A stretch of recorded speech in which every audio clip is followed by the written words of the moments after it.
hear me in the background. Hi there, this is Jim the Keys Bartender coming to you live from Key Largo in the Florida Keys, all 126 miles of it from the mainland, which my wife and were up in the mainland yesterday. I had 2 days off. I had a Tuesday and Wednesday off. I did my live podcast, and I did, you heard about all the things I did. I mentioned yesterday, and then after that, we had to go up to AAA. I know it's an old person thing to say, but I wanted to get a international driver's permit. Even though there's no guarantee I'm going to Poland, I don't want to be caught with my kibasi hanging out. Kibasi in my hand when I show up and I need a driver's permit, international permit. So I figure I got it for a year. Since we were getting it for the wife, because she's definitely going. We got the tickets for her. So went up Miami. And it always amazes me. It is, some of the driving up there is exactly like Grand Theft Auto. When they had the Grand Theft Auto Miami, I got one. I had it for a little while. I was horrible at it. I just never got into it. I was so late in life arriving at the spirit was willing, but the eye-hand coordination was weak. I couldn't fucking keep it up. Where you got talking to prostitutes and all that stuff. It was great, which I had that lingo down, and I think Ray Liotta did the voice in the one I had. It was 2000 and maybe 3 or 4 or 5, something like that. But driving up there, people are, they're going, speed limit 65, 70 miles an hour, 65 miles an hour, and people are blowing by at 100 and 100 easy. Not just 15 miles per hour faster. You could tell 15 miles per hour is a moderately fast bike ride, right? Well, this is another velocity. It's like if my car was still, they were flying by. I don't have to describe that. And I'm trying to be, as we will talk later in the show, I'm trying to be more accurate in the depictions. But it was driving like Grand Theft Auto because there were people swerving in and out, doing everything you're not supposed to be doing. Very sociopathic driving. I think psychopathic driving is when you actually don't give a shit. You're hitting people. Sociopathic driving is, everyone else is kind of a mirage. And you're just doing your thing. You're not really out there to intentionally hurt someone, but you just don't give a shit. That's what it's like driving up in Miami. I don't get it. There's not a lot of police on the roadways and stuff like that. Every so often you see someone pulled over, but it's hard to get a ticket on the interstate in Miami. It really is, because people drive like shit there. Whew. Yeah, their highway patrol is not very. The Miami-Dade or the state police down in the Keys. Today we'll have 3 state troopers within 5 miles a year with less than a tenth of the traffic that they have on the turnpike. So yeah, it is what it is. And the funny thing, we got up there, it's funny, it's AAA. I guess a lot of the people, when we were going to AAA, I'm talking about getting the learner's permit. AAA is the Automobile Association of America. They're the ones that have, if you belong to it, you get free towing, battery jumps, and all that stuff from them. But, and for older people who like coupons and discounts, you get additional discounts and things like that. But it's a great gig for them because you got to go there to get your international driver's permit. Not necessarily go there. You can actually download the form and then mail it in. But why not go there? You're going to charge about the same, and this way you get it all in the same thing. You don't have to wait the 2, 3, 4 weeks, whatever it takes. So we get there. The daughter's in Costa Rica. So I'm thinking, well, what the hell? I'm going to take Abby out to a nice place for dinner. And I'm looking with all the technology in her hand now, right? I'm not going to go into, I just go into Google Maps and I hit restaurants. And it's interesting. They don't show you all restaurants. You show the restaurants in the areas you highlight. And sometimes even, with that, you can screw up. So we're down, I guess it's called Coral Gables area stuff, near the University of Miami. And I hit it, and I see there's a Portuguese restaurant. It's a Portuguese. They know about the seafood and stuff like that. It's a different, interesting place. Portuguese restaurant. I've never really had Portuguese food. I had Brazilian food, and they speak Portuguese in Brazil, so I don't know. I'm sure it's similar, like Spanish food is the Mexican food. Portuguese food is the Brazilian food. Just different, right? I won't go any further than that. So we're down there. We're in a place called the Sunset Mall area. And it's a real artesian kind of mall. And it was really sad going in there. It was really sad. It was an open-air mall. High-end stores. Small boutiques, large boutiques. Forever 21. Slanted towards younger people, obviously, because it's near the university. And then they got a 24 screen theater there, and one or two restaurants, and then you have all these restaurants surrounding the area. They're really nice, indoor, outdoor restaurants, kind of the small places and stuff like that. So where I hit the Portuguese, I'm looking at the other ones. I don't see all come up. You don't really get a good feel for it, and I'm not getting all the information because we walked by 12 restaurants that didn't show up. So I highlighted one and I put in, when we got down there, when we were picking the place, we just parked in the center of it. And there was municipal parking. And like many places in the United States, from now on, you either call, there's no, some of the places they don't even have what would you call it? They don't have a valet or a person parking attendant. It's just a parking garage, and you call up and you tell them you're there. Right?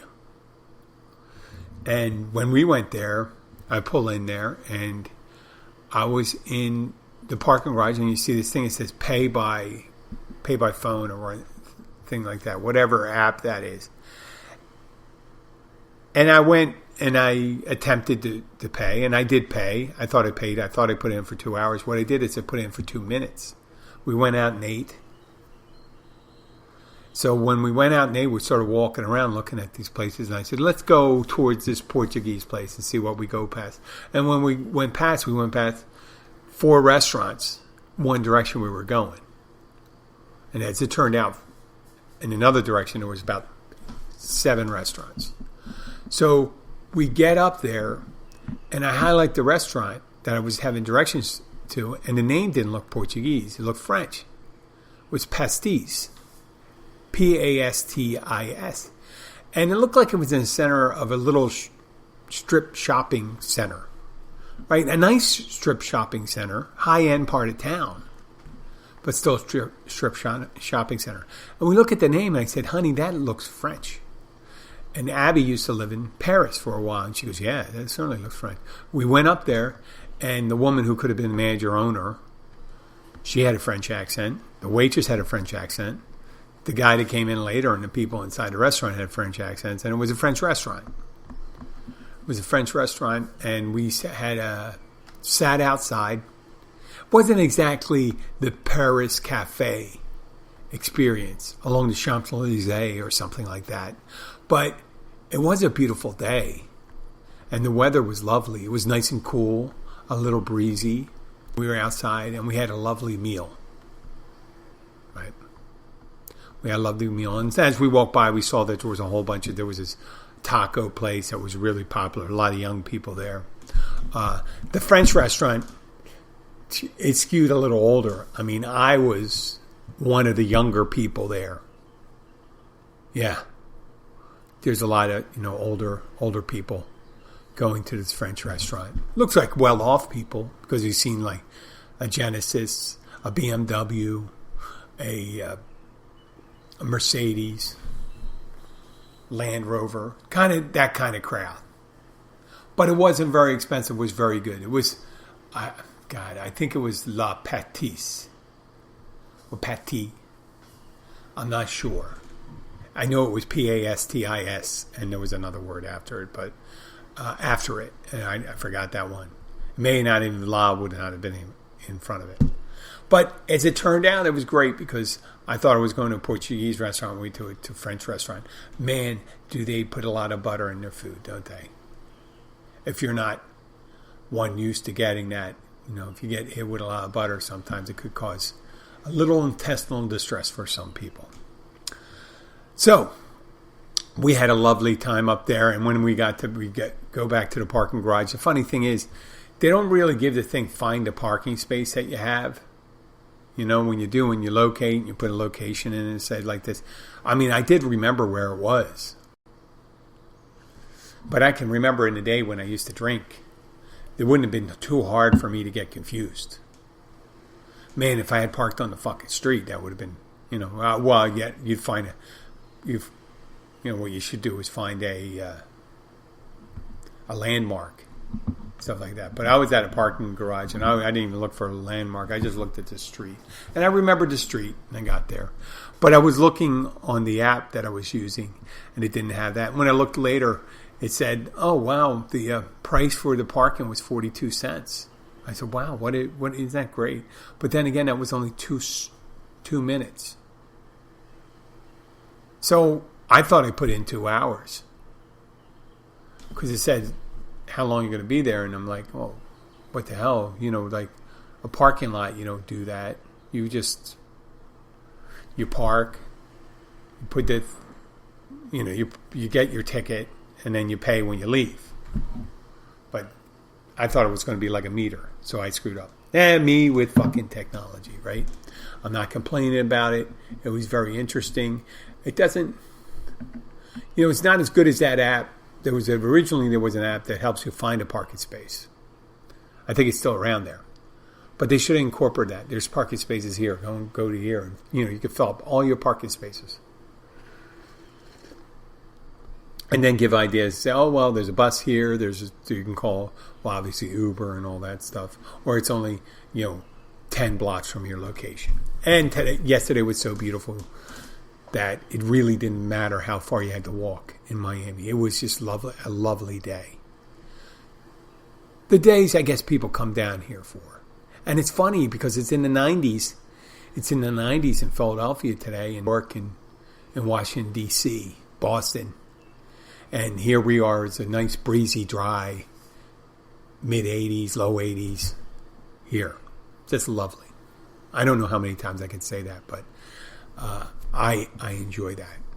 And on the way back, you drove back, and it's like, once again, it's like Grand Theft Auto driving back. Everyone's leaving work. They just got to get home going 100 miles an hour. It's worse when they're going home. But luckily, once you get south of Exit 2, and Exit 2 is, as you go into Florida Turnpike, the Turnpike ends about, I'm going to say a half to three quarters a mile before Overseas Highway begins as you leave Florida City. So you got that stretch of Route 1 from the Turnpike on. But from Exit 2 on, you don't have people dodging because there's only 2 lanes, and there's people jockeying because they come up. You come into Florida City, there's one traffic light before you get onto the road that leads to Overseas Highway, and everyone's jockeying for position because when you get on an Overseas Highway, it's 2 lanes. They give a false security of 2 lanes. Oh, well, 2 lanes is not too bad and stuff like that. But it goes down to 1 lane. When you have 1 lane, any knucklehead that decides to slow down, take a picture, look at something, causes everyone behind them to back up. And it doesn't back up linearly. It backs up exponentially when it's crowded, right? that foot on the brake pedal, if you slow down for 5 seconds, the next person slows down for 7 seconds, 8 seconds, and it just multiplies all the way back. And they don't slow down at the same time. So even if someone was slowing down for the same amount of time, applying the same pressure on the brake pedal, it's always 1 second more. Right? Just add it on. But that's in best situations. So always when there's stop and go traffic, it just gets, when it goes from 2 lanes to 1 lane, like when you're leaving a rush hour and stuff like that, it's just one of those things. And people are jockeying to get as far out front as you can. But it really doesn't matter on a 2-lane road. You can run full tilt, 100 more miles per hour. You're only up to the next car. And unless you're going to drive really dangerously, and then you have these people that drive in the breakdown lanes and shit like that, and they get up. But in most situations, you drive crazy, you drive up the thing, you're not going to get way ahead of people, and eventually you're going to get caught just from your habits. Because that's what people that drive reckless, they do it all the time. They just don't do it like, I'm only going to drive recklessly this time. Every other time I'm responsible and follow the rules of the road. No, you don't. Because that's your habit. And eventually you're going to get busted for it. And then get busted for it. Just like the people down here with the habit of, like, it's funny. No matter how severe it is, that you know how severe the penalties are if you get caught drinking and driving or under the influence. Right? People still get behind the wheel after having, now this is it, if you get 2 drinks in you in 1 hour, most times you're going to fail a blood alcohol content test, whether breathalyzer or that. If you have 2 drinks, if you don't have time, if you don't metabolize that out of your system, and that builds up. So if you have, let's say your average, 150, 160 pounds, you can drink 1.5 ounce of liquor and be right around that part every hour. And what happens, that second drink usually puts you over. Unless you're really one that really, take your time with it and stuff, that second one goes over. And most people drink a little faster than that. So what I'm saying is, you go and do it. Let's say you've been to a place 2 hours and you had 5 drinks. You're over the limit, right? And then you think, well, I don't do it that often and stuff like that. I'll go and drive. And you were fine that time. And you find the next time, and the time after that, and the time after that, and time. And pretty soon, you're driving all the time. Every time. You don't even think about not driving. I'm not saying you're driving all the time drunk. I'm just saying every time you're drunk, you're driving because you're so used to it. You made it into a habit. If you made it to a habit every time you had a drink, that you took a cab or got a ride or wouldn't drive, that would just be your habit. You just never drive. And then you'd feel kind of weird about driving. If someone asked you to drive, you wouldn't do it. And that's the people that don't drive after. It sounds kind of stupid. If you don't drive once you have alcohol in your system, you won't get busted. Now, friends of mine down here that are attorneys say you never should take a test. You never should take a test because even if you haven't been drinking. I told the guy, I said, I don't even drink. He says, you should never take the test. Well, how about if I just got, the blood test? And he's saying the blood test. He goes, he says, don't take the test. I don't know what the truth is behind it. That's what he says. That's what he says. So let's get back to the habit thing. I was talking about the habit. So there I did equated that. And my habits of going to the gym and doing the things that I do are habits. Like getting up in the morning, drinking coffee. It's kind of a chemical, I guess it could be a chemical addiction because I get a headache when I don't have coffee. And it's a habit a thing I do. I get up and I make coffee. And we always keep coffee on hand. We never, since we moved in this house, we never had this thing where we ran out of coffee. We've ran out of bread. We've ran out of milk. We've ran out of, when I was drinking, we ran out of vodka. We ran out of wine. We ran out of everything. We have never run out of coffee. I should tell you, well, we've never run out of toilet paper either. Toilet paper and that. And toothpaste and detergent. Well, there you go. So we've made it a habit of making sure that we never run out of coffee. We always have toilet paper. We always have things. And that's easy to do, right? But the things I do, like when I'm talking, I realize, since I have a podcast, it's hard to demonstrate that. But if you look on previous podcasts, a lot of times someone will be talking about something and I'll relate a story that's similar to their story. I don't know why I do that. That's a habit. And I'm going to work to break that habit. Now, it's hard to do when you're by yourself because I'm providing all the content. Right? And the reason I do this is because of the surety that I know that I can do the show this day. I'm assured that I can do the show this day. How do you know? Because I am me. I am assured. I am not assured that someone will do it. And I'm always in the back of my head, I'm thinking, what if they don't show up? What if I'm just by myself? Why do the show? And why do the show any place if no one's there? And this is truth I'm speaking to you now. And I'm trying to do truth. Trying to do truth. I'm not doing, I love this new word. It's called embroidery. Embroidery. Embroidery is gilding the lily, being exaggerating, and using your comments. Think about everything was terrific, great, awesome. That was fucking crazy.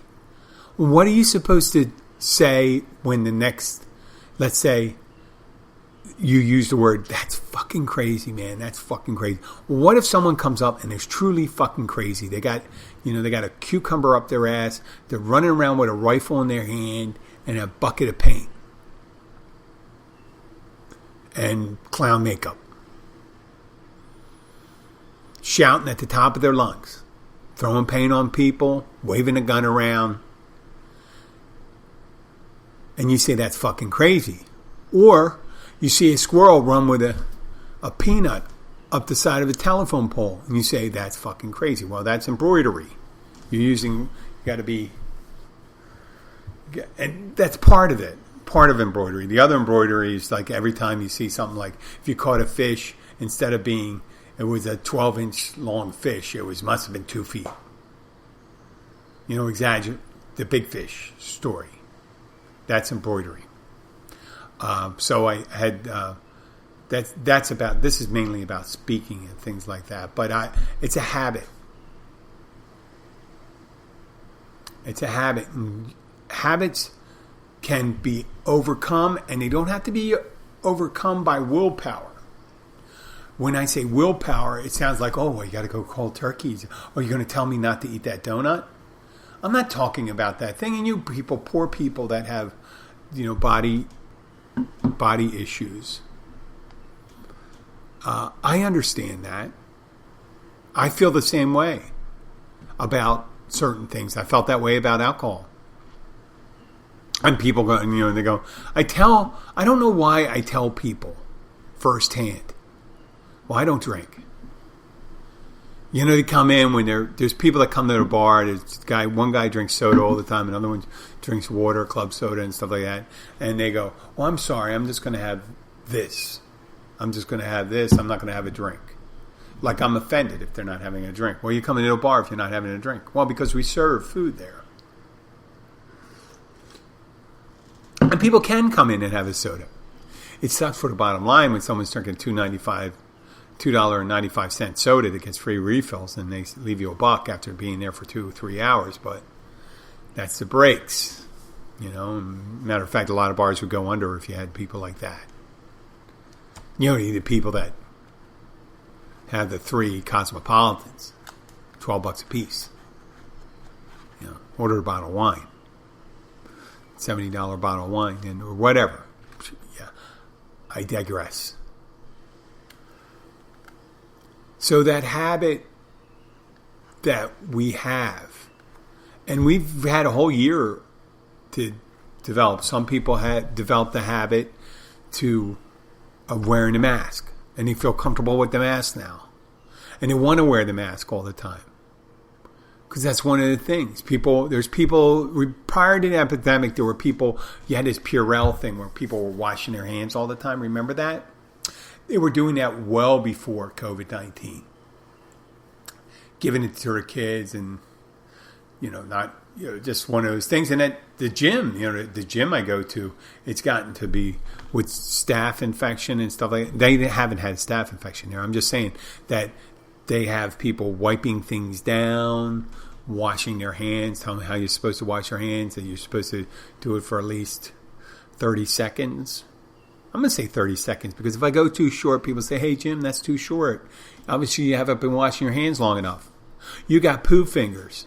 No, I don't. I'm not offended by that. You can call me that if you want, but I don't. So we're talking about habits, and we developed habits. We got the mask, and you got people that develop a habit of not wanting to wear the mask. You have a certain representative from North Carolina, I think North Carolina or Georgia, Green, whatever, and she equated it to the Holocaust, wearing the mask to the Holocaust. Poor choice of metaphors, sweetheart. Man thing, Strelopithecus. That's mean spirit. I don't know why I said that. I'm going to try to lead with understanding.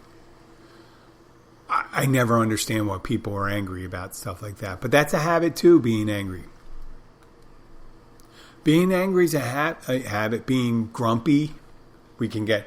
Just one of these things is people lead with that, don't they? They're being a grump, and they think it's part of their style. Oh, they got a style. They're always kind of pissy. He's a curmudgeon. Well, I'm sarcastic, and that's... You know what? And I'm getting kind of nice, too, so I'm not as mean as I was before. So, oh my God, that kind of sucks considering I'm doing a podcast because I used to be mean. No, I wasn't mean like a bully, but I guess I could have been. I don't know. Maybe I was. Maybe that was a habit. Who knows? I grew up. I don't want to say victimized. I was picked on by bullies before. And does a bully, maybe it's like a crazy person. A bully doesn't recognize they're a bully. Do they? I don't know. I could have been socially, physically. I wasn't. I'm a big guy, but I'm not that big a guy. I think 6'4", 220, 225. So I'm not one of, and that's big for me. Before I was a little heavier. That was big. I was slim. But you don't usually see, those could be bully. Look at the redhead from A Christmas Story. Whatever his name, I forgot his name. And I'll remember his name. This is the habit, right?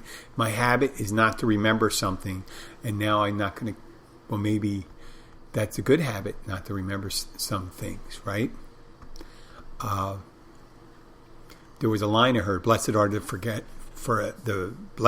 forgetful because they forget their blunders or something like that.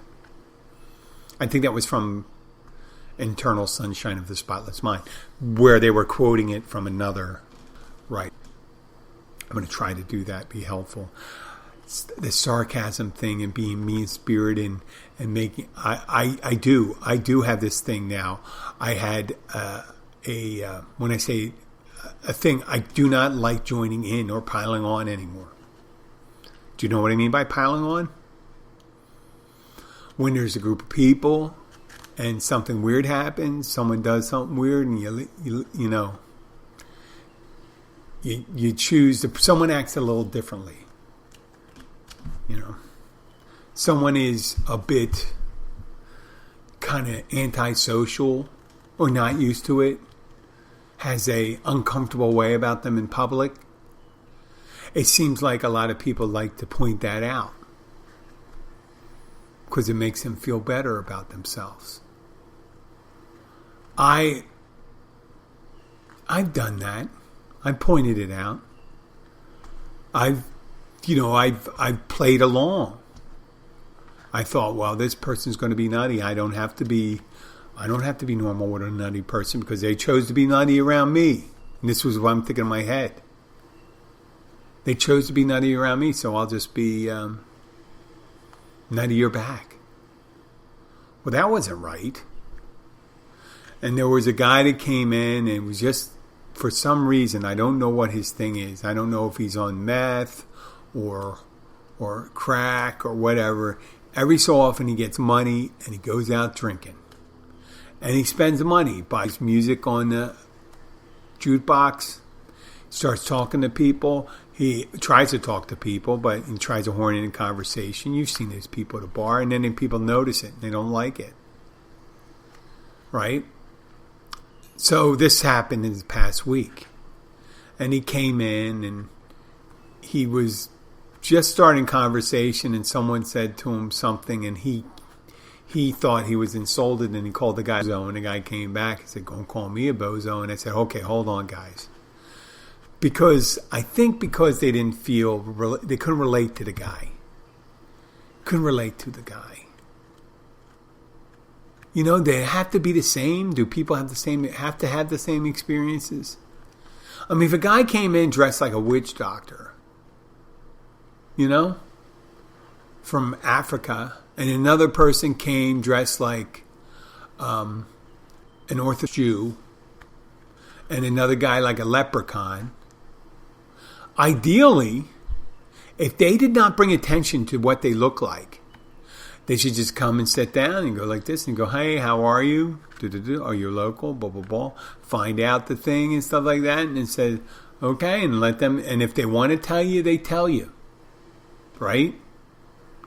I mean, obviously, their outfit, if it doesn't threaten you and it doesn't reveal too much, let's say the moral standards of the community, then it shouldn't be a big deal. So if someone's missing a couple teeth, they act a little weird, as long as they're being decent to people and stuff like that, let it go. Well, this guy's there a couple while. They go, a little while, drinking, doing his thing, and he making some claims that he has $1 million house. He lives in $1 million house and all that stuff. And then he orders, he's drinking, and he shouldn't be drinking, but he didn't drive, so I didn't really worry about it. He didn't seem like he was intoxicated, but he seemed like he was crazy. And eventually he just got up and left. He got up and left because I really couldn't spend as much time with the guy as possible. But he seemed to be kind of hero worshiping me a bit. But I felt for the guy. Maybe the guy felt empathy for him. So he takes off walking north. I'm thinking he goes to another bar or something like that. And then 10 minutes later, I see him. He's across the street. He's walking south. And I pointed out to one of the ladies there. I said, "He's walking south there." And she goes, and she went over and looked. He said he went into the trees. And where the trees were was mangroves. It wasn't like a house was there or something like that. The guy probably maybe live on a boat or maybe lives in the trees or something like that. But it's just one of those people down here. And once we start treating them like that, then you're ostracizing them. They're going to act different. I mean, they're not going to get saner. You know what I'm saying? To get a little, and I'm sure that happens every place. But some people don't want to be can't be a part of this thing, but it doesn't have to be, you don't have to pile on. And that's a habit. I try to do that. Watch that habit. And here's another habit. Maybe I'm too judgmental, like I was judgmental of people reacting to the other person. I don't know. Maybe they had some kind of a person in their family like that. Right? Maybe they had experience with a person that behaved like that. So what is it? What should I be thinking about them? I should be less judgmental of people when someone reacts a certain way. Careful about saying something about someone, what I say when they leave. Is it, if someone leaves and stuff like that, be neutral. If I can't be positive. I think that as long as you can say it in front of someone, neutral to positive, you should never worry about what you're going to say. You're saying, oh, yeah, nice guy, nice woman, very friendly, congenial person. Oh, that's a realtor, right? Or he's a dive instructor. Stuff like that. And not talk about him. So that's a habit. And a lot of people get into it. As they say. But, it's funny things. And if they're known for being funny, I know you can tell a funny story about them and stuff like that, and they may not mind. Big deal, right? Who knows? Well, I'm working to do that. I don't know if it's going to make my life it'll make my life better. I don't know if it'll make the substance of the podcast any better. Who am I necessarily to make judgment of people? But I can judge myself. And if I'm comfortable with myself, I'm comfortable with myself making changes. It was easy when COVID came along. I stopped going to the gym, but I stopped working out because the gym was my routine. I didn't go out. I didn't work outside. I didn't work out outside. I could have done that. It wasn't that hard. I could have done that. I've done it before. But it would take a while for me to build that habit. And I know how to build a habit. It takes me some time. People say it takes 28 days. So now I'm in the swing of things. I know when I get up in the morning, even though I don't have to, like tomorrow I have spin class, right? Today's Wednesday, tomorrow's Thursday. It's going to take me a while to get back in the habit of that. But it's not taking me a while to get back going to the gym. So I got to get up. I got to be at the gym. I got to leave at 10 after 7 to get there in time. And luckily there's nobody in the area. It's not a concern to you as a listener. But what it means is when I get there, I go right in and set up my class. And I'm ready to go. It's cool. I like that. I like to do my cardio on Thursday. Maybe I'll do another lifting day and stuff like that. But this is just me. And that's the habit I did. It's going back to the gym after I had my operation. With December 28th. It's been 5 months. I'm back. I'm lean. I'm mean. I feel good. My back is strong. My body I'm going to be 58 in a couple months. And I know eventually just things start falling apart. There is no way of stopping it. I don't know how long I can keep the run of good luck for myself. Say, Jim, it's not good luck. You just had an operation. Well, it's been good luck. It wasn't that serious thing. So I'm going to try to keep it going as much as possible.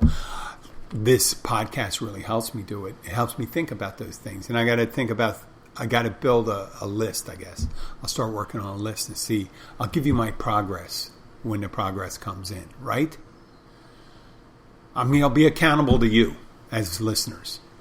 And what should I think what I'll work on first, I'm going to make the claim here, was I'm going to do the listening thing. And it's going to be two-tiered. Listening, I'll try to listen intently and not respond unless they want me to share. And I got to make sure if it's an appropriate time to share. That'll be it. Okay? And what I'll do is I'll be accountable to you. We'll try that. I'll try that. I'll be number one. And I'm going to write that on my book. No one-upping. It's one-upping, isn't it? One-upping. Well, I did this. One-upping.